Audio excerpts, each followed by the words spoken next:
বিয়ের কথা শুনেই মনের মাঝে বসন্তের হাওয়া দোলা দিতে লাগলো।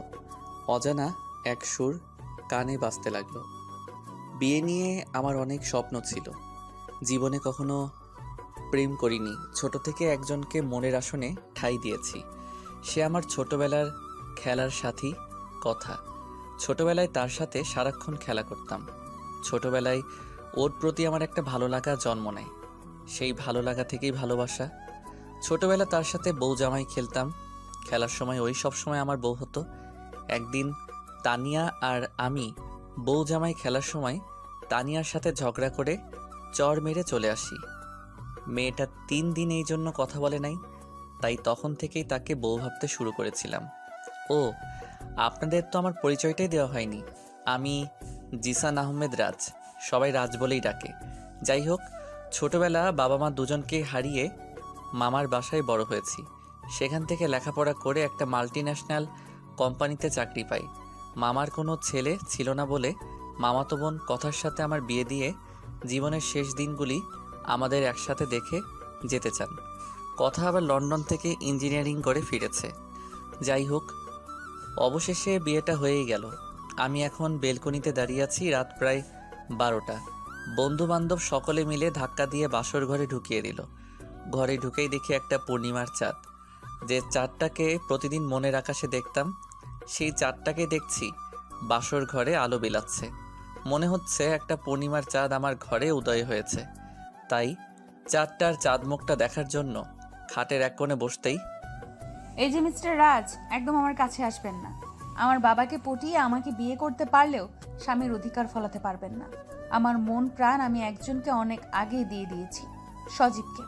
তাই আমাকে ছুঁয়ে তো দেখা দূরের কথা, আমার দিকে তাকাতেও পারবেন না। কি মনে করেন নিজেকে? বাবা নেই মা নেই একটা এতিম ছেলেকে বাবা মা আশ্রয় দিয়ে বড় করেছে, একটা আশ্রিত ছেলের সাথে আমার যায় নাকি? কি আছে তোমার? নিজে তো ছোটবেলায় মা বাবাকে খেয়েছো, এখন আসছো আমার জীবনের সব রং তোমার জন্য শেষ হয়ে গিয়েছে। আমার সব স্বপ্ন মাটি হয়ে গেছে। ভেবেছিলাম বাবাকে বলবো সজীবের আর আমার কথা, কিন্তু তার আগেই তোর মতো একটা এতিমকে গলায় ঝুলিয়ে দিল। জানিস তোকে করুণা করা যায়, কিন্তু স্বামীর আসনে জায়গা দেওয়া যায় না। তুই আমার জীবনের একটা ভাইরাস। এদিকে কথায় এমন কথা শুনে নিজেকে ঠিক রাখতে পারছিলাম না। চোখ দিয়ে অশ্রু নামতে শুরু করতেছিল। চোখ দুটি মুছে বলতে শুরু করলাম, সত্যিই জানো, আমি একটা হতভাগা। হাসপাতালের বেডে আমাকে জন্ম দিতে গিয়ে মাটা চলে গেছে সে না ফেরার দেশে। আর একটু বড় হতেই বাবাটাও রোড অ্যাক্সিডেন্টে আমাকে বাঁচাতে গিয়ে হারিয়ে গেল। মার মতোই এখন আসছি তোমার রংময় জীবনটাকে রঙহীন করতে। একটা কথা বলবো, কি করলে তুমি হ্যাপি আমাকে কি একটু বলবে? শোন তাহলে, আমি বাবা মাকে অনেক ভালোবাসি, তাই তোর মতো একটা ছোট লোকের সাথে বিয়ে করি। এদিকে লন্ডনে থাকতেই সজীবের সাথে আমার সম্পর্ক হয়। আমরা প্রস্তুতি নিয়েছিলাম ইঞ্জিনিয়ারিং শেষ করে দেশে এসেই বিয়েটা করে ফেলবো, কিন্তু ভাগ্যের কি নির্মম পরিহাস। যাই হোক, সজীবের সাথে কথা হয়েছে। সজীব বলেছে আমি যদি তোকে ডিভোর্স দেই তাহলে সে তার ফ্যামিলিকে বলে আমাকে বিয়ে করে নেবে। কিন্তু আমি চাই না বাবা কষ্ট পাক। তাই বলছিলাম তুই আমাকে ডিভোর্স দিবি, তাহলে বাবা মা কিছু বলতে পারবে না। ডিভোর্সের কথা শুনে মনের আকাশটা এক নিমিষেই ঘোর অন্ধকারে ঢাকা পড়ে গেল। এক অজানা ঝড় এসে তিলে তিলে গড়া 22 বছরের স্বপ্নগুলোকে কাগজের ঘরের মতো লণ্ডভণ্ড করে দিল। চোখ দুটি ছলছলে করে উঠল। শুনেছি বাসরাত নাকি প্রত্যেকটি নারী পুরুষের জীবনে শ্রেষ্ঠ রাত, আর আমার জীবনে সবচেয়ে বেদনার রাত। ছোটবেলায় মা বাবাকে হারিয়েছি। ছোট থেকেই মনের আসনে একজনকে ভালোবেসেছি, সেও আজ এমন করলো।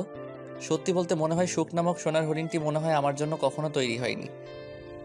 কিরে, কথা বলছিস না কেন? ডিভোর্স দিবি কিনা বল। আমার তো নিজেকে কি যে করতে মন চাচ্ছে, নিজেকে শেষ করে দিতে মন চাচ্ছে। তোর মতো একটা এতিম ছেলের সাথে এক ছাদের নিচে, ছি। শুনেন, এসব কথা আজকে না বলি। আজকে তো বাসর রাত, প্রত্যেক নারীর জীবনে শ্রেষ্ঠ রাত। কি বললি? বাসর রাত আবার তোর সাথে? তুই কেমন করে ভাবলি তোর মতো একটা এতিমের সাথে বাসর রাত করব? একটা কথা শুনে রাখ, অন্য কোনো ছেলের সাথে ডেটে যাওয়া যায়, তাও তোর মতো ছেলের সাথে না। শালার ছোট লোক কোথাকার। কথার এমন কথা শুনে মাথাটা নিচু করে বললাম, আচ্ছা, আপনি ঘুমান। যত তাড়াতাড়ি পারি আপনাকে মুক্ত করে দিব। আসবো না আর কখনো স্বামিত্ব ফলাতে। তবে একটা অনুরোধ, যে কয়টা দিন ডিভোর্সটা না হচ্ছে সেই কয়েকটা দিন মামা মামির সুখের দিকে, মামা মামির মুখের দিকে চেয়ে হলেও স্বামী স্ত্রীর অভিনয়টা করে যাবেন। শেষ অনুরোধ। আচ্ছা ঠিক আছে, আমিও চাই এটা। তবে যদি উল্টাপাল্টা কিছু করতে চাস রাতে, তাহলে কি যে করব নিজেও জানি না। আপনার চিন্তা করতে হবে না। মেয়েদের ভালোবাসতে না পারলেও সম্মানটা করতে পারি। যদি ভালোবাসতেই পারতাম তাহলে কারো মনে এতটুকু হলেও জায়গা পেতাম। হইছে, তোদের মতো গরিবের মুখে ভালোবাসার কথা শোভা পায় না। একজনের ভালোবাসার মানুষের কাছ থেকে অন্যজনকে ছিনিয়ে এনে বালিশ আর চাদর নিচে ফ্লোরে ঘুমাবি।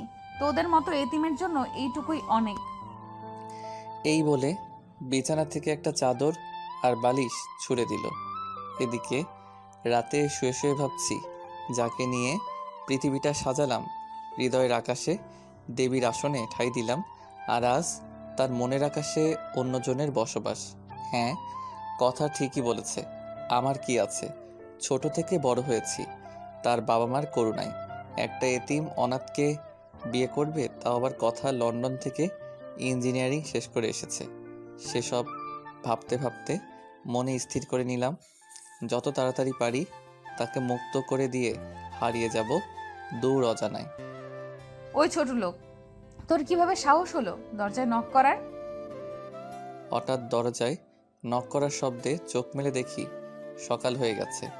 এই অবস্থায় যদি দরজা খুলি তাহলে সবাই কী ভাববে, তাই খাটে এক সাইডে বালিশ আর চাদরটা রেখে জানালার পর্দাটা সরাতেই সকালের মিষ্টি আলো এসে পড়ল ঘরের ভেতর।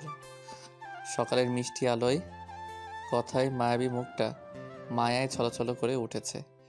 মনে হচ্ছে আমার ঘরে সূর্যকন্যার উদয় হয়েছে। মনে হচ্ছে শিশির ফোঁটা হয়ে আলতো করে ছোঁয়া দেয়। ঘুমালে একটা মানুষকে এত সুন্দর লাগে, কথাকে না দেখলে কখনো বুঝতামই না। মনে হচ্ছে চুপিসারে তাকে এক পশলা বৃষ্টির ফোঁটা হয়ে ভিজিয়ে দেই। পলকহীনভাবে তাকিয়ে আছি কথার দিকে। ওই ছোট লোক, তোর কিভাবে সাহস হলো আমার মাথার কাছে বসার? এমন ভাবে চেয়ে আছিস কেন? মনে হচ্ছে জীবনে কোনো মেয়ে দেখোস নাই। আল্লাহ জানে ঘুমের ঘোরে কি না কি করছিস। আমার জান যদি জানতে পারে। শোনেন মিস কথা, এতিম হতে পারি কিন্তু মেয়েদের সম্মান করতে জানি। আপনি যা ভাবছেন তার কোনোটাই হয়নি। হইছে, আর ন্যাকা সাজতে হবে না। আল্লাহ জানে কেন যে ঘুমাইছিলাম, আমার সব শেষ। প্লিজ বিশ্বাস করেন, আমি সকালে জানালার পর্দাটা খুলতেই সকালের গোধূলি আলো আপনার মুখে পড়ে। খুব সুন্দর লাগছিল। মনে হচ্ছিল আকাশের মায়াপরীটা ভুল করে মাটিতে নেমে এসেছে। তাই আপনার দিকে একটু চেয়েছিলাম অবাক নয়নে। শোন, আমাকে তোর বউ ভাবলে তোর ভুল হবে, বুঝলি? আমি সজীবকে ছাড়া অন্য কাউকে ভালোবাসতে পারবো না, এবং স্বামী হিসাবেও মানতে পারবো না। আচ্ছা বাদ দেন। শুনেন, আমাদের দুজনের জন্য আমি চাই না মামা মামি কষ্ট পাক। তাই বলছিলাম বউয়ের অভিনয়টা একটু কষ্ট হলেও কইরেন। আমিও চাই বাবা মা যেন কষ্ট না পায়। শোন তাহলে, যত তাড়াতাড়ি পারিস ডিভোর্স দিবি আমায়। তোর মতো ছেলের সাথে এক ছাদের নিচে থাকা কোনো দিনই সম্ভব নয়। এদিকে সকালে রুম থেকে বের হতেই পাশের বাসায় ভাবি বলল, কি বাসুরাতে বিড়াল কেমন মারলে? মনে হচ্ছে বেচারা সারা রাত ঘুমাতে পারে নাই। এইদিকে পিছন দিকে তাকাতেই দেখি কথাও হাজির। মেয়েটা রাগী লোক নিয়ে তাকিয়ে আছে। মনে মনে বললাম, এইরকম বাসরাত যেন কোনো পুরুষের জীবনে না আসে। কি দেবর সাহেব, কি হলো? লজ্জা পেলে নাকি? কি যে বলো ভাবি, আমার অফিস আছে। এই বলে ফ্রেশ হতে চলে গেলাম। ফ্রেশ হয়ে শ্বশুর শাশুড়ি মানে মামা মামি আর কথা সবাই একসাথে ব্রেকফাস্ট করলাম। ব্রেকফাস্ট শেষ করে অফিসে রওনা দিলাম। স্যার আপনাকে যেতে বলেছে তার ডেস্কে। এদিকে অফিসের কিছু ফাইল রেডি করে স্যারের কাছে যেতে একটা শক খেলাম। দেখি বসের চেয়ারে একটা মেয়ে বসে আছে। মিস্টার রাস, বসেন। আমি আপনার ফাইলগুলো দেখেছি। আর হ্যাঁ, বাবা অসুস্থ থাকায় এখন থেকে আমি অফিসের এমডি। আমি চাই আপনি আমাকে যথেষ্ট সহযোগিতা করবেন। আর হ্যাঁ, আমি হচ্ছি অপরিচিতা। জি ম্যাডাম, আমি আমার সেরাটা দিয়ে কাজ করতে চেষ্টা করব। ধন্যবাদ। চলেন বাকিদের সাথে পরিচিত হয়ে আসি। জি ম্যাডাম, এদিকে সবার সাথে পরিচিত হয়ে কিছু কাজ ছিল, তা শেষ করে বাসায় আসলাম। রাজ বাবা, অফিস থেকে আসলা? তোমাকে আমার কিছু কথা বলার ছিল। জি বলেন। বলছিলাম, তুমি আর কথা যদি কোথাও থেকে কয়েকটা দিনে ঘুরে আসতা তাহলে ভালো হতো। ভাবছি অফিস থেকে ছুটি নিব, কিন্তু ভাবছি কিছুদিন পর নিব। জি বাবা, তোমাদের যেমনটা সুবিধা হয় সেভাবেই করো। এদিকে রুমে এসে অনেকটা অবাক হলাম। রুমে এসে দেখি কথা তার ভালোবাসার মানুষ সজীবের সাথে কথা বলছে। বাবু, আমি আর পারছি না ওই এতিমের সাথে থাকতে। তোমাকে অনেক মিস করছি। যত তাড়াতাড়ি পারো তুমি আমাকে তোমার কাছে নিয়ে নাও। ওকে বাবু, এখন রাখি তাহলে, আবার কেউ এসে পড়বে। এইদিকে কথা ফোনটা কেটে পিছন দিকে ফিরতেই দেখে আমি তার পিছনে দাঁড়িয়ে আছি। ওই, অমন করে তাকিয়ে আছিস কেন? আপনি খেয়েছেন? না খেলে চলেন খেয়ে নেই। আমি খাই বা না খাই তাতে তোর কি? আমার কাছে স্বামিত্ব ফলাতে আসবি না। আমার জীবনটাকে তো নরকে পরিণত করেছিস, আর কি চাস? কি করবো বলেন? এতিম তো সবাইকে কষ্ট দেয়। আপনার সুন্দর জীবনটাও নরকে পরিণত করেছি, ক্ষমা করে দিয়েন। হইছে, আর ন্যাকা সাজতে হবে না। তোদের মতো আশ্রিতকে চেনা আছে, নীতি নীতি কথা বলতে শিখেছিস। যত তাড়াতাড়ি পারিস ডিভোর্স দে আমায়, বুঝলি? এদিকে চোখটা মুছে রাতের খাবারটাকে শুয়ে পড়লাম। সকালে ঘুম থেকে উঠে ফ্রেশ হয়ে ব্রেকফাস্ট করে অফিসে চলে গেলাম। অফিসে গিয়ে দেখি ম্যাডামের সাথে একটা বাচ্চাটা ম্যাডামের হাত ধরে আছে। হঠাৎ আমাকে দেখে মেয়েটা দৌড়ে এসে বলতে লাগলো, তুমি এমন কেন? জানো না অফিসে টাই পরে আসতে হয়? তোমাকে কে চাকরি দিয়েছে? হুম। হঠাৎ দেখি ম্যাডাম আমার দিকে অবাক নয়নে চেয়ে রয়েছে। তাই তো, তুমি তো ঠিকই বলেছ, আমার ভুল হয়ে গেছে। এরপর থেকে টাই পরে আসবো। আচ্ছা মামুনি, তোমার নাম কি? জি, তোমার বাবা মা তোমাকে ছোটদের সাথে কিভাবে কথা বলতে হয় জানাইনি? না মামুনি, ছোটবেলা তো মা বাবাকে হারিয়েছি, তাই শিখতে পারিনি। আচ্ছা বলো তো মামুনি, ছোটদের সাথে কী রকম ব্যবহার করতে হয়, আমাকে একটু শেখাবে? সরি, আমি জানি না যে তোমার বাবা মানে। শোনো তাহলে, ছোটদের সাথে আপনি করে কথা বলা লাগে। আর আমার নাম হচ্ছে কারিমাতুল জান্নাত রাইসা। মা রাইসা বলেই ডাকে। আচ্ছা, এরপর থেকে আপনি করেই ডাকবো। রাইসা মামুনি, এই তো আমি নাক ধরে প্রমিস করলাম। নাক ধরে আবার প্রমিস করে নাকি? মা মা দেখছো আঙ্কেল কেমন? আচ্ছা, তোমায় ক্ষমা করলাম। সরি মিস্টার রাজ, ওর কথায় কিছু মনে করবেন না। আমি অফিস করতে আসলে বাসায় একা থাকে তো, তাই জেদ ধরেছিল, নিয়ে আসলাম। তবে একটা জিনিস খুবই ভালো লাগলো, মেয়েটা আমার এই প্রথম কারোর সাথে কথা বললো। এছাড়া রাইসা কারোর সাথেই কথা বলে না। আচ্ছা ম্যাডাম, রাইসার বাবা কি করে? এদিকে ম্যাডামকে রাইসার বাবার কথা বলতেই ম্যাডামের মুখটা আকাশের মতো কালো অন্ধকারে মুহূর্তের মাঝেই যেন ঢাকা পড়ে গেল। তাই আবারও বললাম, আমি কি আপনাকে কষ্ট দিয়ে ফেললাম? না মিস্টার রাজ, শোনেন, অন্য একদিন রাইসার বাবার কথা বলবো। কেমন জানি লাগছে, আপনি আপনার ডেস্কে যান। জি ম্যাডাম, আমি আসি বলে ডেস্কে এসে পড়লাম। ডেস্কে বসে বসে অফিসের একটা প্রাইভেট ফান্ডের কাজ করছিলাম। হঠাৎ পিছন থেকে দেখি কি জানি চিল্লানি দিছে। পিছন দিকে তাকাতেই দেখি রাইসা মুখ ধরে হাসতেছে। মেয়েটাকে হাসলে অনেক কিউট লাগে, মনে হয় স্বপ্নপরী তার আকাশের জ্যোৎস্না বিলাচ্ছে। হ্যাঁ, অনেক ভয় পেয়েছি। হাজার হলেও রাইসা মামনি ভয় দেখিয়েছে। জানো, আমার না পানি পিপাসা লেগেছে। আচ্ছা, সত্যি কি তুমি ভয় পেয়েছো? হ্যাঁ, সত্যি খুব ভয় লাগছে। আচ্ছা, এই যে বোতল, পানি খাও কেমন? মা মা দেখো, আঙ্কেলটা সত্যি সত্যি অনেক ভালো। এদিকে রাইসার ডাকে ম্যাডাম আমার ডেস্কে এসে হাসতেছে। মামা চল, আঙ্কেলকে আমাদের বাসায় নিয়ে যাই। আচ্ছা মা, অন্যদিন কেমন? আর মা, তোমার মেডিসিন নেওয়ার সময় হয়ে গেছে, চলো মা। এদিকে রাইসা টাটা দিয়ে চলে গেল আর আমি হাতের কাজটা শেষ করে বাসায় রওনা দিলাম। বাসায় এসে দরজাটা খুলতে একটা শক খেলাম। দরজাটা খুলতেই দেখি কথা শাওয়ার নিয়ে এসে রুমে শুধু একটা টাওয়েল পরে চুলগুলো আঁচড়াচ্ছে। এদিকে রুমের দরজাটা খুলতেই চোখ দুটি বন্ধ করে ফেললাম। এদিকে কথা করে এক চিৎকার করে উঠল। আল্লাহ গো, আমার সব শেষ। এই ছোট লোকের বাচ্চা, তোর কিভাবে সাহস হয় রুমে নক না করে প্রবেশ করার? এখন আমার জান সজীবকে কি বলবো? ওই তো কি সব দেখে নিয়েছিস? আপনি যা ভাবছেন তার কিছুই হয়নি। আমি ইচ্ছা করে রুমে আসিনি। এদিকে কথা নিজের দিকে তাকিয়ে আবারও এক চিল্লানি। আল্লাহ গো, আমার সব শেষ।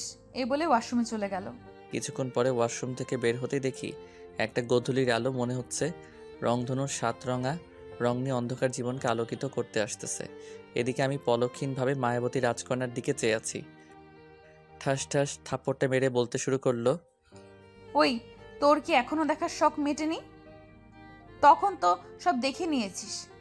শোন, আমাকে তোর বউ মনে করলে বা অধিকার ফলাতে চেষ্টা করলে ভুল করবি। তোর মতো এতিমকে করুণা করা যায়, কখনো স্বামীর আসনে বসানো যায় না। আজ 2টা চট দিলাম, এরপর যদি কখনো আমার রুমে নক না করে আসিস, তাহলে আমার চেয়ে খারাপ আর কেউ হবে না। এদিকে মাথাটা নিচু করে সব শুনছিলাম। চোখ দিয়ে মনে হয় আষাঢ়ের শ্রাবণ ও ঝর্ণা ধারা নামবে। তাই চোখটা মুছে মাথাটা তুলে বলতে লাগলাম, হ্যাঁ আমরা এতিম। এই জন্য নিজের বউয়ের দিকেও তাকানো যাবে না। ও সরি, একটা এতিম করুণার পাত্র তো কখনোই আপনার স্বামী হতে পারে না। পারলে এতিমটাকে ক্ষমা করে দিবেন। মনে থাকে যেন। এরপর যদি এমন কিছু করতে দেখি, তাহলে পায়ের স্যান্ডেলটা হাতে উঠবে। Mind it. এদিকে কথায় এমন কথা শুনে বারান্দায় এসে বসে আছি। আজকের আকাশটাও কেমন জানি মনে হয় রোদের সাথে আড়ি করে কালো মেঘে ঢাকা পড়ে গেছে। ঠিক আমার জীবনটা কোনো এক অদৃশ্য অশুভ ছায়া অমাবস্যার অন্ধকারে ঢাকা পড়ে গেছে। এগুলো ভাবতে ভাবতে চোখের কোণে বেদনাসিক্ত অশ্রুকণা এসে ভিড় করলো। এদিকে দেখি রাত হয়ে গেছে, তাই গিয়ে রুমের দরজাটা নক করলাম, কিন্তু কোনো রেসপন্স নাই। তাই আবার নক করতে ভেতর থেকে শোনা যাচ্ছে, সজীব বাবু, আমি আর পারছি না ওই অনাথের সাথে একই ছাদের নিচে থাকতে। প্লিজ বাবু সোনা, তুমি যত তাড়াতাড়ি পারো আমাকে তোমার করে নাও গো, তা না হলে আমি যে সন্ধ্যা প্রদীপ হয়ে যাব। না জানো, তুমি কোনো চিন্তা করো না, ছোট লোকের কাছ থেকে যত তাড়াতাড়ি পারো ডিভোর্স নিয়ে নাও। ও মা, বাবু, আমার বাবুটা কত ভালো। আচ্ছা বাবু রাখি, ওই এতিম মনে হয় সব শুনতেছে। দরজা নক করলো তো। আচ্ছা জানো বাই, পরে কথা হবে কেমন? এদিকে রুমে আসতেই কথা বলতে শুরু করলো। কি, আমাকে কবে ডিভোর্স দিবি বল? আমি যত তাড়াতাড়ি পারি আমার এই অশুভ ছায়া থেকে আপনাকে মুক্তি দিব, কেমন? আর আপনি নিশ্চিন্তে থাকেন। যত তাড়াতাড়ি সম্ভব করো। আর হ্যাঁ, এই নে তোর বালিশ, সোফায় ঘুমাবি, আর কখনো যেন আমার বেডের কাছে আসতে না দেখি। এই বলে বিছানা থেকে বালিশটা ছুঁড়ে দিল। এদিকে বালিশটা নিয়ে সোফায় শুয়ে শুয়ে দিনের কথাগুলো ভাবছি আর মনে মনে আল্লাহর কাছে প্রার্থনা করছি, হে আল্লাহ, আমি কি অপরাধ করছি তোমার কাছে বলতে পারো কি? আল্লাহ, সবাই জন্মের পর মাকে দেখে, আর আমার মা হসপিটালের বেডে রেখে তোমার কাছে অভিমান করে চলে গেছে। জানো, মা ডাক্তার তো বড় কথা না, মায়ের 1 ফোঁটা দুধ পর্যন্ত পান করতে পারিনি। আস্তে আস্তে বড় হলাম, সবেমাত্র স্কুলে যাওয়া শুরু করলাম। হাতে কাঠের পেন্সিল আর এক হাতে কিছু বই। বাবা প্রতিদিন কপালে একটা করে চুমু দিয়ে স্কুলে দিয়ে আসতো। স্কুলে প্রতিটা ছেলেরই মা আসতো। একটু খেলতে গিয়ে ব্যথা পেলেই মা আমার ডেকে চিৎকার দিত।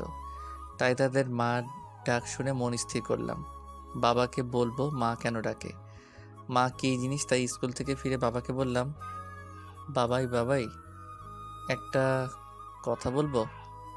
বাবা বলো, কি বলবা? বাবা, স্কুলের সব ছেলেরা মা ডাকে, মা কি জিনিস আর আমার মা কই বাবা? আমার মা কই জানো?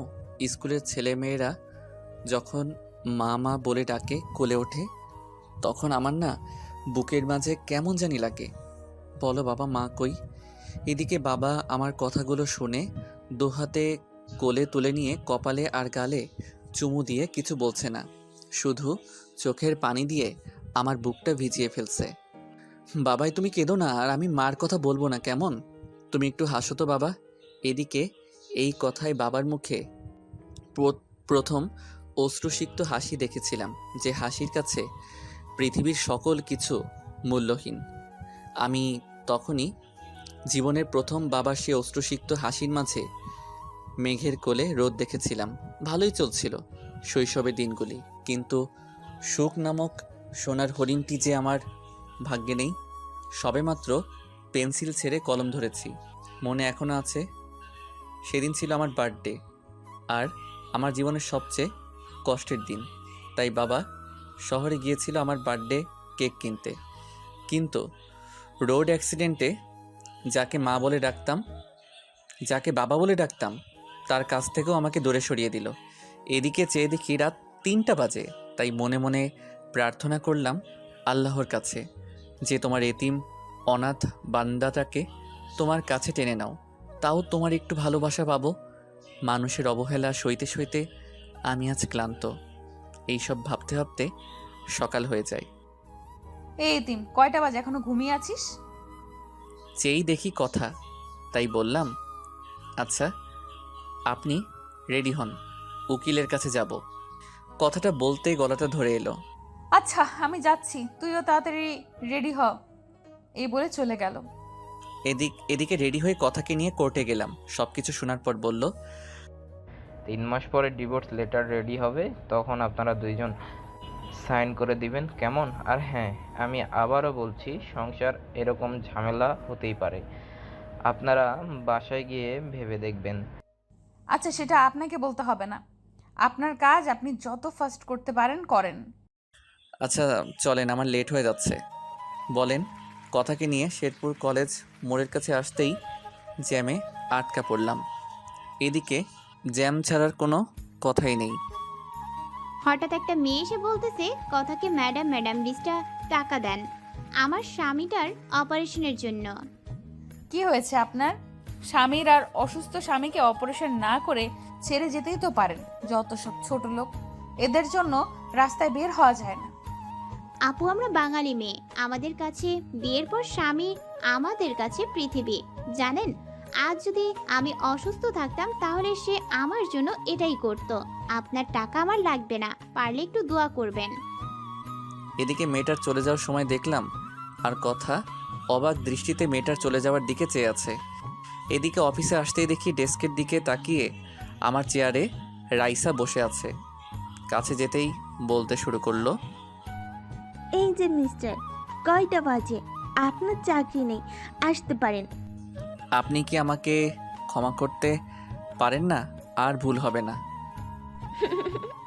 হবে না, কান ধরতে হবে। মনে মনে ভাবছি এই পিচিবে মনে হয় আমার মান সম্মানের 12টা বাজিয়ে দিবে। রাইসা আম্মু, আমার সাজাটা কমানো যায় না? না না, বলছি এখন কান ধরে উঠবোস করো। আচ্ছা ঠিক আছে। এই বলে যখনই কান ধরতে যাব তখনই দেখি অপরিচিতা ম্যাডাম আর একটা মেয়ে পিছনে দাঁড়িয়ে হাসতেছে। মা মা, দেখো তো কেমন দেখাচ্ছি আঙ্কেলকে। খুব সুন্দর দেখাচ্ছে মা। এখন না তোমাকে মেডিসিন নেওয়ার সময়, দুষ্টুমি করো না।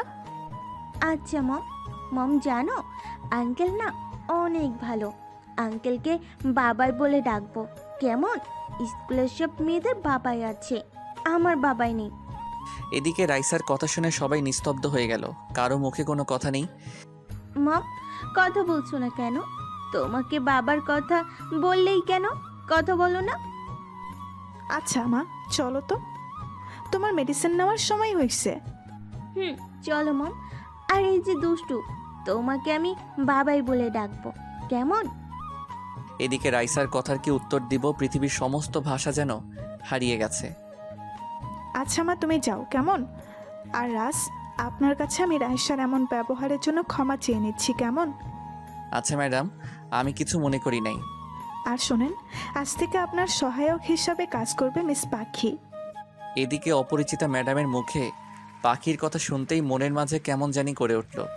কোন পাখি এটা? কলেজে সেই মেয়েটা না তো, যে কিনা সারাদিন পিছনে লেগে থাকতো? কতই না চঞ্চল ছিল মেয়েটা, ভাবতে লাগলাম। এই যে মিস পাখি, এই হচ্ছে রাস, আর আজ থেকে আপনি ওনার কলিগ হয়ে কাজ করবেন।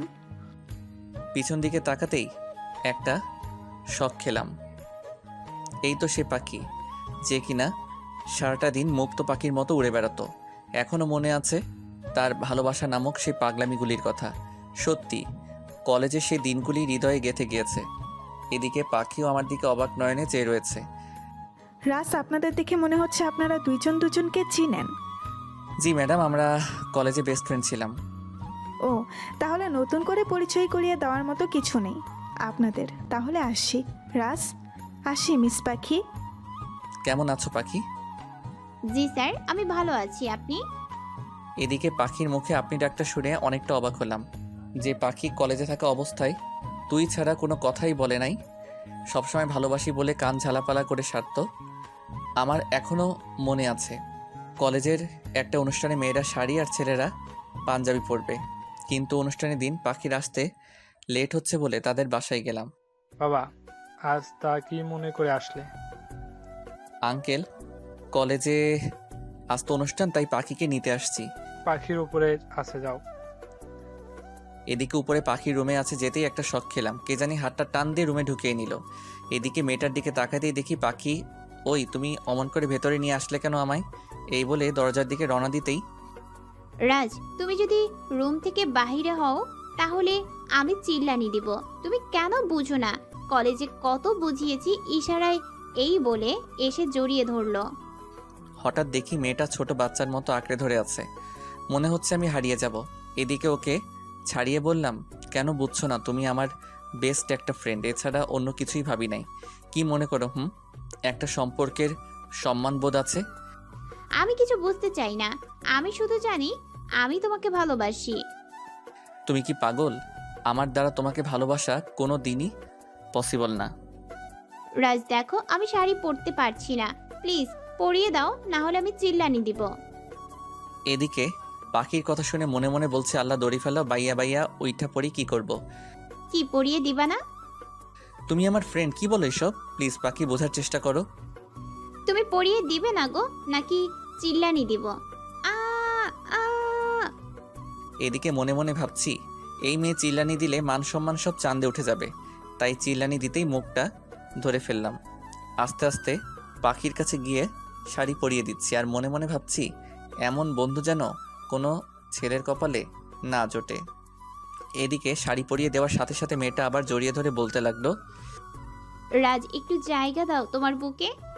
এদিকে ওকে বুক থেকে সরিয়ে বললাম, পাখি প্লিজ বন্ধুত্বটা রাখো। রাজ আমি তোমাকে ছাড়া বাঁচবো না। কেন বুঝো না আমার পাগলামিগুলো? জানো, জীবনে কোনো ছেলেকে ভালোবাসিনি, কিন্তু যেদিন কলেজে নবীনবরণ অনুষ্ঠানে তোমার সাথে ধাক্কা লাগায়, তোমার চোখে চোখ পড়ে, ঠিক তখনই হারিয়ে যাই তোমার দুষ্টু সেই হাসির মাঝে। জানো, সেই রাতটা আমার এক মুহূর্তের জন্যও ঘুমাতে পারিনি। সারাক্ষণ শুধু তোমার সেই ছবিটা হৃদয়ের আয়নায় ভেসে ওঠে। জানো, পরের দিন ক্যাম্পাসে তোমাকে কত খুঁজেছি। পরে জানতে পারি তুমি আমার ডিপার্টমেন্টে পড়ো। তারপর তোমার সাথে বন্ধুত্ব। প্লিজ রাজ, বুকে জায়গা দিতে না পারলেও তোমার বুকের একটা কোণায় জায়গা দাও। আমি একটা মানুষ, আর কতবার বলবো তুমি আমার ফ্রেন্ড। আর হ্যাঁ, তুমি যেমন তোমার হৃদয়ে আমাকে জায়গা দিয়েছো, আমিও তেমনি আমার হৃদয়ের আকাশ জুড়ে শুধু একজনকেই ঠাঁই দিয়েছি, সেই শৈশব থেকে। তাকে হৃদয়ে লালন করে রাখছি। আমি মরে গেলেও আমার হৃদয়ের শেষ স্পন্দনটাও শুধু আমার হৃদয়ের রাজকুমারীটার নাম বলবে। রাজ, জানতে পারি কি তোমার হৃদয়ের রাজকুমারীটার নাম? কে সেই মেয়ে? সে হচ্ছে আমার হৃদয়ের রাজকুমারী। কথা, আমার শৈশবের খেলায় সাথী। আমি যখন মা বাবাকে হারিয়ে নিঃস্ব হয়ে পড়ি, তখন কথা আমাকে খাইয়ে দিয়েছে। জানো, ওর সাথে স্কুলে যেতাম। সবাই এতিম বলে, আমার সাথে কথা বলতো না, তাই একটা কৃষ্ণচূড়া গাছের নিচে বসে কাঁদতাম। আর আমার কান্না দেখে কথাও কান্না করতো আমার জন্য। সে অন্য ছেলেদের সাথে কথা বলতো না। একসাথে ছোটাছুটি করা, শিউলি ফুলের মালা গেঁথে একে অপরকে পরাতাম। আমরা সবসময় জামাই বউ খেলতাম। কিন্তু একদিন কথার সাথে ঝগড়া করে তানিয়া নামে পাশে বাসার একটা মেয়ের সাথে বউ জামাই খেলতে দেখে কথা গিয়ে তানিয়াকে একটা থাপ্পড় দিয়ে কাঁদতে কাঁদতে বাসায় এসে পড়ে। ওই কথা কান্না করো না প্লিজ। কান্না করবো না কি করব?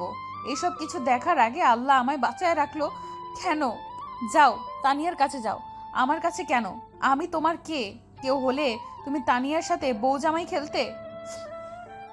আচ্ছা সরি, কথা আর কখনো হবে না, সরি তো। রাজ, তানিয়া কি আমার চেয়েও সুন্দরী? হঠাৎ এমন কথা কেন? প্লিজ বলো না, প্লিজ রাজ। আমার রাজকুমারীটাই সুন্দর, ওই তো পেতনি। হইছে, আর কথা বলতে হবে না। আর যদি পেতনির সাথে কথা বলতে দেখি, তাহলে লবণ খেয়ে সুইসাইড করব বলে দিলাম। ওই মেয়ের কত বড় সাহস তোমার সাথে বউ জামাই খেলে!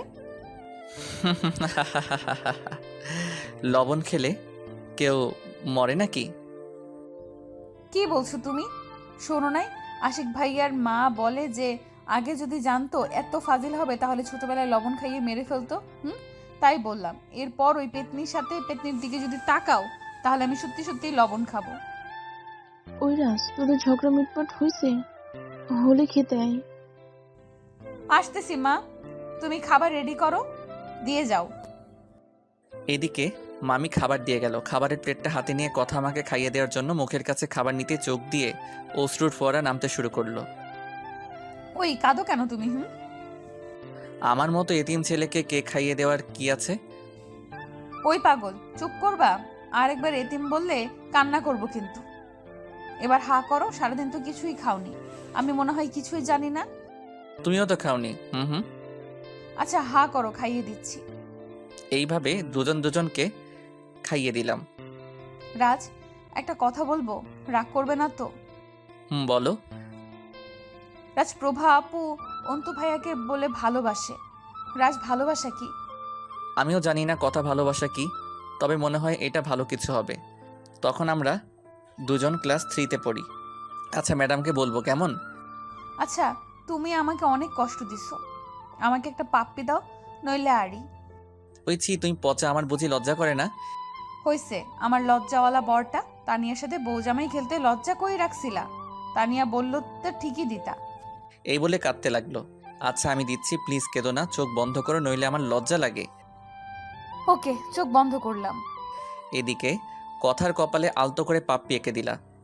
ভালোই কাটতেছিল দিনগুলো। স্কুল ফাঁকি দিয়ে নদীর পাড়ে ঘুরতে যাওয়া, নীল দিঘির পাশ থেকে কদম ফুল পেড়ে কথাকে দেওয়া, সবই স্বপ্নের মতো চলতেছিল। কিন্তু যখনই ক্লাস 5-এ উঠলাম তখনই জীবনে নেমে আসলো ভয়ানক এক দুঃস্বপ্ন।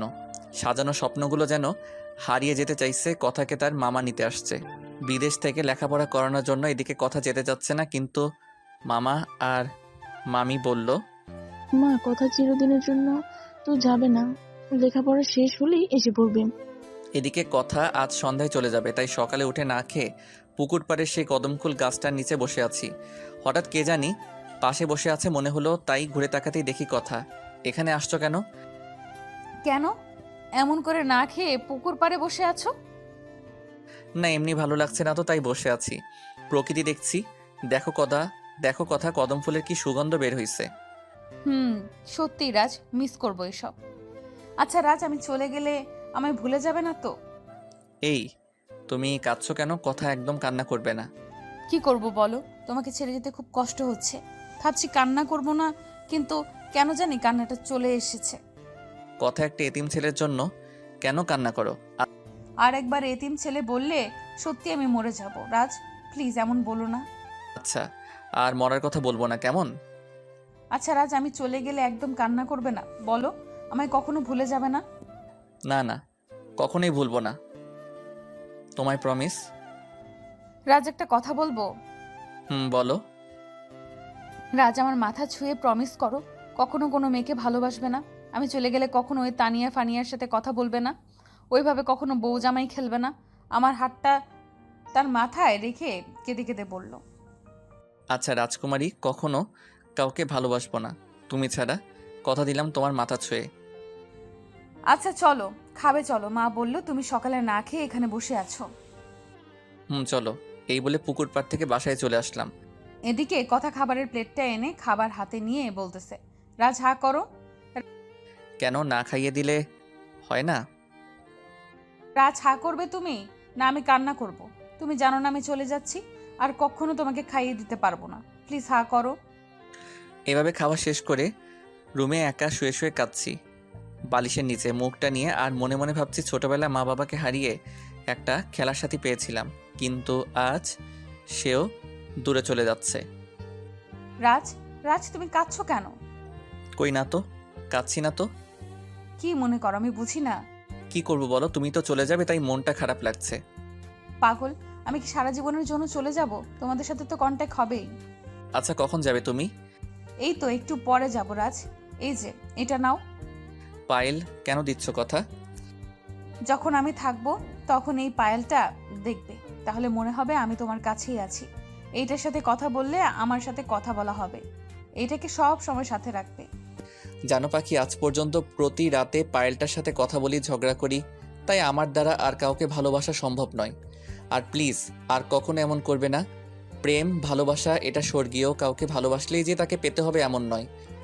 তুমি যথেষ্ট সুন্দরী, আমার চেয়ে ভালো কাউকে পাবে। এদিকে পাখি আমার কথাগুলো শুনে কেঁদে ফেলল। রাজ, তুমি কথাকে এত ভালোবাসো? সরি রাজ, আমার ভুল হয়ে গেছে। তবে আমার ভালোবাসা চিরকাল তোমার জন্যই রবে।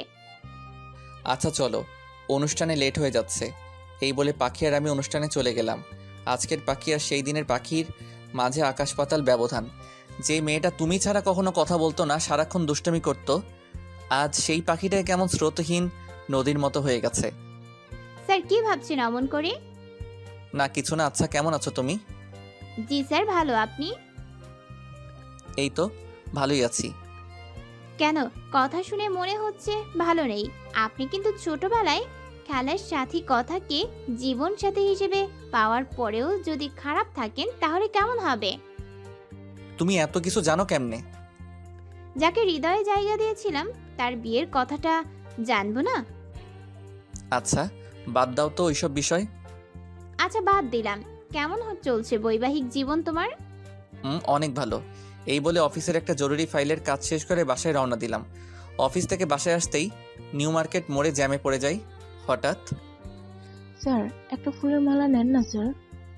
পিছন দিকে তাকাতেই দেখি একটা ছোট মেয়ে, বয়স আনুমানিক 7 হবে, কয়েকটা ফুলের মালা হাতে নিয়ে বিক্রি করতেছে। তাই বললাম, আপু এগুলো কি ফুলের মালা? স্যার এগুলো শিউলি ফুলের মালা। নেন স্যার, ম্যাডামকে দিবেন। হঠাৎ মেয়েটার কাছে শিউলি ফুলের নাম শুনে হারিয়ে গেলাম শৈশবে। রাজ, রাজ বড় হয়ে আমি যখন তোমার বউ হব, প্রতিদিন আমি অভিমান করে থাকবো। আর তুমি আমার অভিমান ভাঙাতে অফিস শেষে নিউ মার্কেটের মোড় থেকে শিউলি ফুলের মালা নিয়ে এসে চুপি চুপি আমার এলোকেশে পরিয়ে দিবে। বলো, এনে দিবে না? এসব ভাবতেই চোখের কোণে অশ্রু এসে ভিড় জমায়। আছেন কেন স্যার? আপনার পায়ে পড়ি, একটা ফুল নেন না প্লিজ। না, চোখেতে ময়লা গেছে মনে হয়। আচ্ছা তুমি ছোট হয়ে ফুল বিক্রি করছো কেন? ছোটবেলায় বাবা অ্যাক্সিডেন্টে মারা যায়। মা একটা বাসায় কাজ করে, সংসার চালায়। পাড়ার একটা স্কুলে পড়ি, কিন্তু 1 সপ্তাহ ধরে মা অসুস্থ, ওষুধ কেনার টাকা নেই। তাই মাকে বাঁচাতে ফুল বিক্রি করতে আসছি। স্যার ওষুধ না কিনতে পারলে মাকে বাঁচাতে পারবো না। এই বলে মেয়েটা পায়ে ধরতে আসলো। এই কি করছো, ওঠো আর একটা ফুলের মালা দাও কেমন? এই বলে একটা ফুলের মালা নিয়ে মেয়েটার হাতে 1000 টাকা দিয়ে বললাম, ধরো নাও। 20 টাকা দেন, এত টাকা তো ভাঙতে নেই আমার কাছে। আচ্ছা শোনো, আমি তোমাকে 1000 টাকাই দিয়েছি, রেখে দাও কেমন? তোমার না মা অসুস্থ, মাকে নিয়ে ডাক্তার দেখাও। স্যার আমি আপনার টাকাটা নিতে পারবো না। শোনো, আমি তোমার ভাইয়া হলে টাকাটা নিতে না। হঠাৎ দেখি মেয়েটা জড়িয়ে ধরে কান্না করে বলতেছে, আচ্ছা শোনো আপু, তোমার ভাইকে প্রতিদিন মালা দিবে কেমন? আর শোনো, প্রতিদিন স্কুলে যেতে হবে কেমন? আর এই যে আমার ঠিকানা, যদি কোনো বিপদে পড়ো বড় ভাইয়ের কাছে যাবে। ভাইয়া, তোমার মতো ভাই পাওয়া সত্যি অনেক ভাগ্যের ব্যাপার। আচ্ছা ভাইয়া আসি। ভাইয়ার সামনে বোন কি কাঁদে কখনো? আর আপু তোমার নাম কি? ভাইয়া আমি জিমার ভাইয়ার খুশি কেঁদে দিছি। আচ্ছা, আর কখনো ভাইটার সামনে কাঁদবে না। তাহলে ভাইয়াটাও কেঁদে দিবে বলে দিলাম। আচ্ছা ভাইয়া কাঁদবো, আমি এখন আসি, মাকে ডাক্তারের কাছে নিতে হবে। বাসায় এসে দেখি কথা ওয়াশরুমে, তাই শিউলি ফুলের মালাটা ড্রেসিং টেবিলের কাছে রেখে আসলাম। ওই ছোট লোকের বাচ্চা, তুই কি ভাবিস তুই ফুল নিয়ে আসলেই আমি তোর প্রেমে পড়ে যাব? কতবার বলবো আমি সজীবকে ভালোবাসি? সরি, আমি জানতাম না ফুলটা নিয়ে আসলে আপনি এমন করবেন। শোন, আর ন্যাকামি করবি না। এই বলে ফুলটা পায়ের নিচে ফেলে নষ্ট করে ফেলল। এদিকে কথার এমন ব্যবহার দেখে নিজেকে আর ঠিক রাখতে পারলাম না, তাই বারান্দার দিকে রওনা দিলাম। তুই শোন, কখনো মনে করবি না ফুল বা অন্য কিছু এনে আমাকে ইনভলভ করবি। মনে রাখিস, তোদের মতো এতিমকে করুণা করা যায়, ঘর বাঁধা যায় না। রাতে শুয়ে শুয়ে ভাবছি যে কথার কাছে নিজেকে এতিম বললে কান্না করত, আজ সেই কথাই এতিম ছাড়া সম্বোধন করে না। ডায়েরিতে এইসব লিখে রেখে ডায়েরির মাঝখান থেকে পায়েলটা বের করে পায়েলটা হাতে নিয়ে বলছি, তুমি না বলেছিলে সেই শৈশবে যে পায়েলটার সাথে কথা বললে মনে করবে আমার সাথে কথা বলবে, কিন্তু আজ তোমার দেয়া পায়েলটাকে নিয়েই বেঁচে আছি। আর তুমি আমার আকাশের চাঁদ হয়ে অন্যের হৃদয় আকাশে জ্যোৎস্না বিলাচ্ছ। কি অপরাধ ছিল? তুমি না বলেছিলে আমি কখনো নিজেকে এতিম মনে করব না, কিন্তু আজ তুমি এতিম বলে সম্বোধন করে বলো না কেন? ও সরি, এটা তো পায়েল, তুমি না। চোখ থেকে অশ্রুকণা গড়িয়ে পড়ব এসব ভাবতে ভাবতে ঘুমিয়ে গেলাম। সকালে ঘুম থেকে উঠতে দেখি ফোনটা কাঁপছে। ফোনটা হাতে নিতেই দেখি অপরিচিত নাম্বার থেকে ফোন। তাই ফোনটা রিসিভ করতেই ফোনের ওপাশ থেকে একটা মেইলি কণ্ঠস্বর ভেসে উঠল। হ্যালো রাস, জি, কে বলছেন? আমি অপরিচিতা। তোমায় বিরক্ত করার জন্য আগেই ক্ষমা চেয়ে নিচ্ছি। না ম্যাডাম, বিরক্ত কেন হব? হঠাৎ ফোন করলেন কেন? কোনো সমস্যা? শোনো রাস, মেয়েটা সকাল সকাল জেদ ধরেছে তোমার সাথে কথা বলবে। কি করব বলো? তাই তোমাকে বিরক্ত করলাম। হ্যালো বাবাই, তুমি আমি ভুলে গেছো? কাল অফিস থেকে যাওয়ার সময় আমাকে বলে যাওনি? এদিকে রাইসার মুখে বাবাই ডাকটা শুনে কেমন জানি লাগতেছে। মনে মনে ভাবছি কি বলবো, তাই চুপ করে আছি। বাবাই, তুমি তো খুব দুষ্টু। তুমি মহারানীর সাথে কথা বলছো না, জানো না আমার সাথে কথা না বলে তোমার চাকরি থাকবে না। ও মামুনি, সরি, আর এমন হবে না। তুমি কি করছো এখন? বসে আছি। আর শোনো, যে কারণে ফোন দাও, অফিসে আসার সময় আমার জন্য আইসক্রিম আনবে। বাবাই, এখন রাখি, হোমওয়ার্ক করব। ফোনটা রাখতেই চেয়ে দেখি পিছনে কথা, তাই ফোনটা রেখে ফ্রেশ হতে চলে গেলাম। রুমে আসতেই অবাক হয়ে গেলাম, দেখি কথা কাপড় পরতেছে, তাই চোখ দুটি হাত দিয়ে বন্ধ করে ফেললাম। এদিকে চোখটা বন্ধ করতে না করতেই এক করে মনে হলো আকাশ থেকে বিদ্যুৎ চমকালো। ওই ছোট লোকের বাচ্চা বলেই ঠাস করে থাপ্পড় দিয়ে বলতে লাগলো, তোকে কতবার বলেছি রুমে আসলে নক করে আসবি? এর আগে সব দেখেছিস, আবার এখনো না? আমার সব শেষ আল্লাহ, এই লুচ্চা আমার সব দেখে নিয়েছে। আপনি ভুল ভাবছেন, যা মনে করছেন তার কিছুই দেখেনি। তোদের মতো ছোট লোকদের আমার চেনা আছে, মেয়েদের শরীর দেখার শখ। আপনি কিন্তু লিমিট ক্রস করতেছেন। বললাম তো কিছুই দেখিনি। কি? তোর মতো ছোট লোকের কাছে লিমিট শিখতে হবে? না, আর না, তোর সাথে একই ছাদের নিচে থাকা কোনোভাবেই পসিবল না। তুই আমাকে ডিভোর্স দে, আমি বাবাকে খবর দিচ্ছি, সামনের মাসে আমার জীবন সজীব আসবে। আচ্ছা, আপনি যা বলছেন তাই হবে, তবে প্লিজ মামাকে ডিভোর্সের আগে কিছু বলবেন না। আচ্ছা, তবে আজ থেকে আমার রুমে থাকবি না, পাশের রুমে থাকবি। তোর মতো ছোট লোককে বিশ্বাস নাই। মনে মনে ভাবছি আল্লাহর কাছে কি এমন অপরাধ করছি যার জন্য বিয়ের রাতেও স্বামীর অধিকার থেকে বঞ্চিত থাকতে হয়। কি কথা বলছো না কেন? আচ্ছা থাকবো, কেমন? এখন আসি তাহলে। এই বলে চোখটা মুছে পিছন দিকে তাকাতেই দেখি পাখি দরজায়। পাখি, তুমি কখন আসলে? আর আমার বাসা কিভাবে চিনলে? না, আমি তোমার বাসাটা আগে থেকেই চিনি, আর তোমার পাশে যে বাসাটা আছে ওটা আমি কিনে নিয়েছি, তাই অফিস যাচ্ছি, তোমাকে সাথে নিয়েই যাই। আচ্ছা চলো তাহলে। চলো। আচ্ছা রাজ, একটা কথা বলবো। বলো, কি বলবে এমন? যাকে নিজের জীবনের চেয়ে বেশি ভালোবাসলে, আজ সেই মেয়েটা তোমাকে এতিম বলে ডিভোর্স চাচ্ছে। পাখি, আমি জানি না তুমি কি দেখছো না কি শুনছো, তবে যাই দেখে বা শুনে থাকো না কেন তা কাউকে প্লিজ বলো না। তাই বলে আচ্ছা ঠিক আছে, কেউ জানবে না। এদিকে অফিসে আসতেই দেখি রাইসা চেয়ারে বসে আছে। বাবাই বাবাই, তুমি লেট করে আসলে কেন? আর আমার আইসক্রিম কই? না নিয়ে আসলে তোমার সাথে কথা নেই। মহারানী ভিক্টোরিয়া, এই যে নাও তোমার আইসক্রিম। রাস, তোমার সাথে কিছু কথা আছে। জি ম্যাডাম, বলেন। মা, রাইসা, তুমি তোমার পাখি আন্টির সাথে খেলা করো কেমন?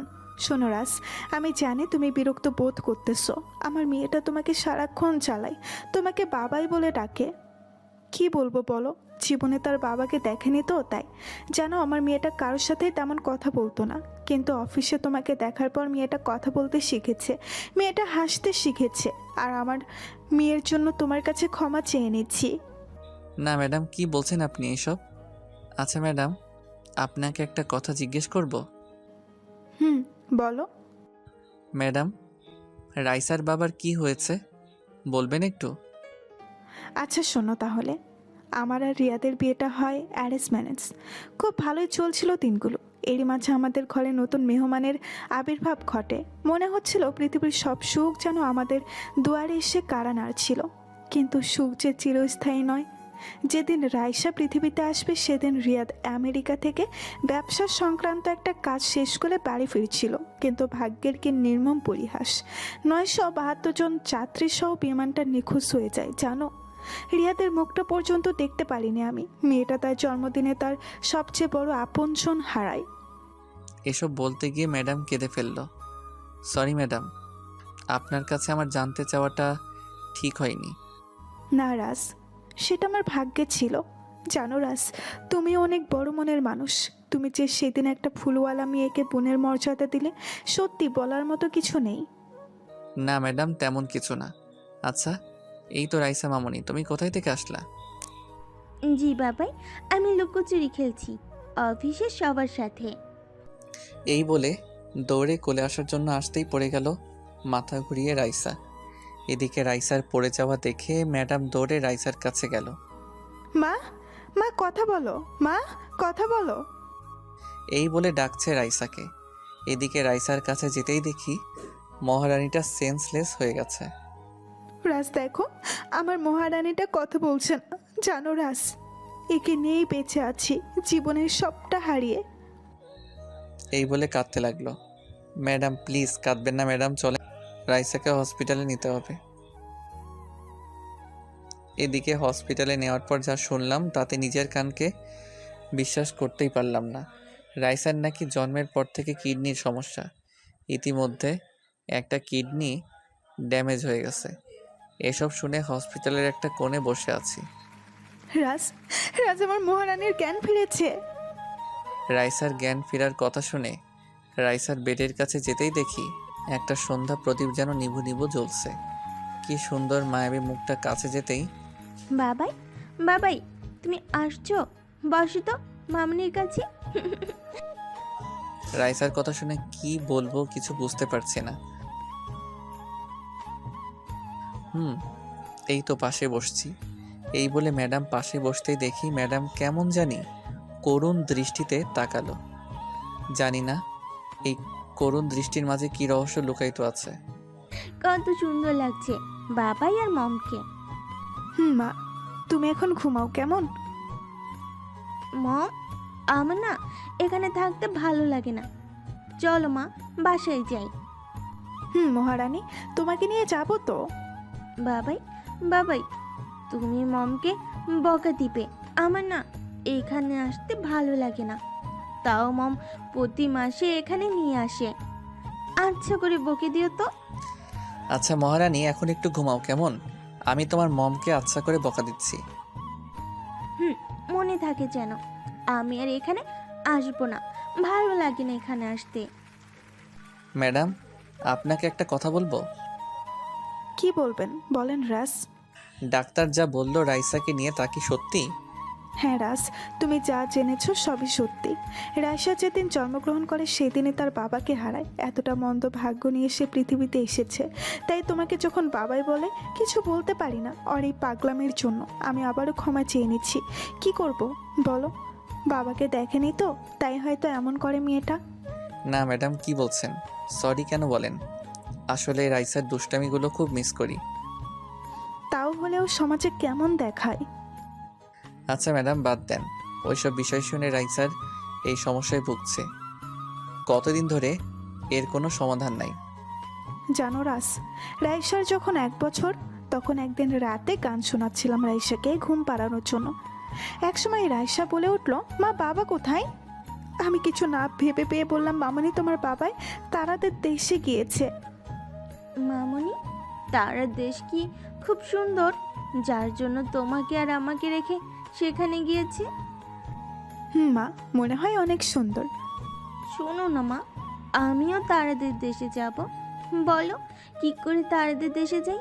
বিমানে করে মনে হয়, তাই না? জানো মা, তারাদের দেশে গিয়ে বাবাকে আচ্ছা করে বকে দিব, বলবো আমাদের ছেড়ে সেখানে কেন গেছে। না মা, তারাদের দেশে যাওয়ার কথা বলবে না কেমন, আমার লক্ষ্মী মামনি। মা, আমি যদি সত্যিই বাবার মতো তারার দেশে চলে যাই, তুমি কাঁদবে না তো? জানো রাস, তখন মেয়ের এমন কথা শুনে অনেক কেঁদেছি। মেয়েটাকে বুকে নিয়ে আর বলছি, না মা, তোকে কোথাও যেতে দিব না। মা, মা, আমার না পেটের বাম সাইডে খুব ব্যথা করছে। মা, আমার খুব কষ্ট হচ্ছে। মামনি, কি হয়েছে তোমার? হুম হুম বলো। মামনি, আমার না পেটের বাম দিকে খুব ব্যথা করছে। এই বলে প্রথমবার সেন্সলেস হয়ে যায় রাইসা। কি করব? তখনই বাবাকে সাথে নিয়ে রাশিকে হসপিটালে অ্যাডমিট করাই। ডাক্তার কিছু টেস্ট দেয়। 3 দিন পরে রিপোর্ট আসে, আমার মহারানীটার নাকি একটা কিডনির ড্যামেজ হয়ে গেছে। ডাক্তারের মুখে কথাটা শোনার সাথে সাথে কালবৈশাখী ঝড়ের মতো সব উল্টাপাল্টা হয়ে গেল। জানো, রাইসার রক্তের গ্রুপও নেগেটিভ। আর এই রক্তের গ্রুপ শতকরা 3 জনের। কত জায়গায় খুঁজেছি একটা কিডনি, কিন্তু কোথাও পাইনি। জানো, ডাক্তার আজ বলেছে 3 মাসের মাঝে যদি কিডনি প্রতিস্থাপন না করা যায়, তাহলে আমার মহারানীটা আকাশের একটি সন্ধ্যা তারা হয়ে যাবে। এই বলে কাঁদতে লাগলো। ম্যাডাম প্লিজ কাঁদবেন না। বলো, কি করব আমি? চোখের সামনে নিজের মেয়ের মৃত্যু দেখব? তার মরার দিন গুনবো? বলো। না ম্যাডাম, এসব বাজে কথা বলবেন না। তো রাইসার কিছুই হবেন না। জানো রাস, সব কিছু হারিয়ে শুধু রাইসাকে নিয়ে বেঁচে আছি। রাইসার যদি কিছু হয়ে যায়, আমি সত্যিই মারা যাব। কারণ রাইসা যে আমার বেঁচে থাকার শেষ অবলম্বন। ম্যাডাম, আল্লাহ তাআলার রহমতে রাইসার কিছুই হবে না। চলেন, ডাক্তারকে বলে রাইসাকে নিয়ে বাসায় চলে যাবেন। চলো রাস। বাবাই, তুমি আসছো? চলো, আমরা এখানে আর থাকবো না, কেমন? হঠাৎ ডাক্তার এসে বলল আমাকে। আপনি রোগীর কি হন? আমার পাশেই ম্যাডাম দাঁড়িয়ে আছে, তাই কি বলবো ভাবতে পারছি না। কি, আপনার একটু বুদ্ধি নেই? উনি আমার বাবাই, আর সাথে আমার মামুনি। আপনি যে কি করে ডাক্তার হইছেন? আচ্ছা, আপনি তো নকল করে পরীক্ষা দেননি? এদিকে রাইসার কথা শুনে সবাই হেসে দিল। রাইসাকে নিয়ে ম্যাডাম বাসায় চলে গেল। এদিকে ঘড়ির দিকে তাকিয়ে দেখি রাত 11টা বাজে। তাই বাসায় এসে কয়েকবার কলিং বেল চাপলাম। এই যে ছোট লোক, তোর কি কমন সেন্স নাই? রাত কয়টা বাজে? এখন কি নেশা করে আসলি নাকি? দেখে তো তাই মনে হচ্ছে। মনে রাখবি, এরপর দেরি করে আসলে বাইরে রাত কাটাতে হবে। এইদিকে কথার মুখে এমন কথা শুনে তার ওই রাগী মুখটার দিকে একবার এক পলক ফেলে পাশের রুমটাতে গিয়ে শুয়ে পড়লাম। সকাল সকাল দেখি ফোনটা বাজছে। ক্রিং ক্রিং ক্রিং। কি করব? এই যে মিস্টার, কয়টা বাজে? ফোন ধরতে এত লেট কেন? ঘুমানো হচ্ছে বুঝি? ও মহারানী, তুমি ফোন দিয়েছো? আমি তোমার কথাই ভাবছিলাম। এই যে মিস্টার, ওয়েট, তোমাকে না বলছি আমাকে আপনি করে বলতে? আচ্ছা, ভুল হয়ে গেছে, আর বলবো না। এখন রাখি। আচ্ছা, দিলাম ক্ষমা করে।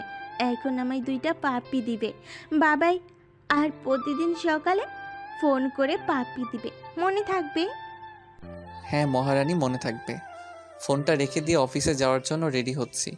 ঠিক তখনই আমার কিছু টাকা লাগবে রাজ। কত লাগবে বলেন? 10,000 লাগবে, আর টাকাটা এখন লাগবে। আচ্ছা ঠিক আছে, ধরেন, আরও লাগলে বলতে পারেন। নিচের টাকার গরম দেখাচ্ছ? না, আপনি যা ভাবছেন তা নয়। শোনো, টাকাটা আমি কেন নিচ্ছি জানতে চাইলে না? না জানার প্রয়োজন মনে করিনি। শোনো তাহলে, সামনের মাসের 1 তারিখে সজীব আসবে, তাই তার জন্য কেনাকাটা করব। তুমি চিন্তা করো না, সজীব আসলে সব দিয়ে দেব। আচ্ছা, আপনার যা ইচ্ছা।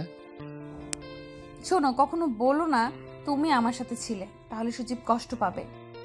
আচ্ছা, আপনি চিন্তা করেন না। এতিম তো কাউকে কিছু দিতে না পারলেও কারো স্বপ্ন কেড়ে নিতে পারি না। তোর মতো একটা এতিমের জন্য আমার সাজানো স্বপ্নগুলো এলোমেলো হয়ে গেছে। আচ্ছা, আমার অফিসের লেট হয়ে যাচ্ছে। পিছন থেকে ঘুরতেই একটা শক খেলাম। যেই দেখি একটা জলপরি যেন নীল শাড়িতে পৃথিবীতে অবতরণ করেছে। আসলে নীল শাড়িতে পাখিকে এর আগে দেখেছি, তবে আজকে মনে হচ্ছে একটা মায়াকাননী তার মায়া ভরা ছলছল আঁখি নিয়ে চেয়ে রয়েছে আমার দিকে। রাজ কি দেখছো এমন করে? হঠাৎ শাড়ি পরলে তো তাই। হুম, কেউ তো আর আগের মতো শাড়ি পরিয়ে দেয় না, তাই কষ্ট হলেও শাড়ি পরে আসলাম। হঠাৎ শাড়ি পরিয়ে দেওয়ার কথা শুনে মনে পড়ে গেল কলেজ অনুষ্ঠানের কথা। যেদিন পাখি জিদ ধরেছিল তাকে শাড়ি পরিয়ে দেওয়ার জন্য, এটা ভেবে মনে মনে হাসছি। কি রাজ, অমনভাবে চুপ করে গেলে কেন? না, শাড়িতে তোমাকে সুন্দর লাগছে। ও রাজ, সত্যি বলছো? অনেকটা কৌতূহলী হয়ে বললাম। এই যে মিস্টার রাজ আর মিসেস পাখি, এটা একটা বাসা, কোনো পার্ক নয়, বুঝলেন? প্রেমালাপ করেন তার জন্য পার্ক আছে। ভাবি কি বলছেন এসব আপনি? যা বলছি সব ঠিকই বলছি। আর হ্যাঁ, আপনার কিভাবে সাহস হয় ভাবি ডাকতে? আপনাকে না রাজ বিয়ে করেছে? বিয়ে করলেই কি মন পাওয়া যায়? আর রাজের মতো এতিমকে করুণা করা যায়, স্বামী ভাবা যায় না। কি বলছেন? আপনি না একটা মেয়ে, এসব কেন বলতেছেন? শোনেন মিস পাখি, এটা আমার ব্যক্তিগত বিষয়, আর এই বিষয়ে তোমার মতো থার্ড ক্লাস মেয়ে যেন নাক না গলায়। চলো তো পাখি, তোমাকে না বলছিলাম আমার বাসায় না আসতে? চলো। এদিকে কথার দিকে চেয়ে দেখি মনে হচ্ছে রাগের সাপের মতো ফুলছে। এদিকে অফিসের একটা গুরুত্বপূর্ণ ফাইলের কাজ করছি। হঠাৎ এমন সময় পিয়ন এসে বলল, স্যার, এমডি ম্যাডাম আপনাকে ডাকছে। আচ্ছা তুমি যাও, যে বলো আমি আসতেছি। জি স্যার। এদিকে অফিসের গুরুত্বপূর্ণ একটা ফাইলের কাজটা শেষ করে ম্যাডাম আসবো। হ্যাঁ রাজ, আসো। জি madam. Sit down please. Thanks madam. কী জন্য ডেকেছেন? আচ্ছা রাজ, আমি কি তোমার সাথে ব্যক্তিগত কিছু কথা শেয়ার করতে পারি? তুমি যদি কিছু না মনে করো। জি ম্যাডাম, কিছু বলা থাকলে বলতে পারেন। জানো রাজ, কালকে তোমাকে অনেক কষ্ট দিচ্ছি। রাইসাকে নিয়ে অনেক কষ্ট হয়েছে তোমার, সেই জন্য আগেই ক্ষমা চেয়ে নিচ্ছি। কি বলছেন ম্যাডাম? কেন আমি বিরক্তি বোধ করব? ওই যদি আমার মেয়ে হতো তাহলে? এদিকে মেয়ের কথা শুনে ম্যাডাম কেমন জানি করুণ চোখে তাকালো। আচ্ছা, আমরা দুজন সমবয়সী, তাই তুমি আমাকে তুমি করেই বলতে পারো। ম্যাডাম, আপনি তো মালিক আর আমি কর্মচারী। সবচেয়ে বড় পরিচয় আমরা মানুষ। আচ্ছা রাজ, আজ থেকে আমার ফ্রেন্ড। আর আমি মনে করি একটা প্রতিষ্ঠানের উন্নতির জন্য মালিক আর কর্মচারীর বন্ধু সুলভ সম্পর্ক থাকা প্রয়োজন। আচ্ছা ম্যাডাম। আবারও ম্যাডাম বলতেছো? আচ্ছা সরি অপরিচিতা। ঠিক আছে। আচ্ছা রাজ, লাঞ্চটা আমরা একসাথে করব কেমন? মহারানী আসতেছে, বললো ওর বাবাই একসাথে লাঞ্চ করবে। আচ্ছা ঠিক আছে, এখন আসি কেমন? আচ্ছা ঠিক আছে। এদিকে ডেস্কের কাছে কাছে এসে একটা শক খেলাম। দেখি কয়েকটা গোলাপ, তার নিচে রঙিন খাম। তাই ফুলগুলো সরিয়ে রঙিন খামটা খুলতেই দেখলাম একটা চিরকুট। মনে মনে ভাবছি চিরকুটটা আবার কে দিল? কেউ নেই তো? পাশের ডেস্কে পাখির দিকে চেয়ে দেখি পাখি মনোযোগ সহকারে কাজ করছে। এদিকে কিছু ভাবতে পারছি না, তাই চিরকুটটা খুললাম। খুলতেই নীল কালিতে লেখা, মেঘের তরঙ্গে বৃষ্টির সুরে স্মৃতিপটে ভাসে সেই দিন, কল্প পাখায় ভর করে বেড়ানো সেই স্বপ্ন রঙিন, নীলাভ গগন জুড়ে চলছে সেথা রঙিন মেঘের খেলা, অচিন পথে চলছে ভেসে কত অজানা স্বপ্নের ভেলা।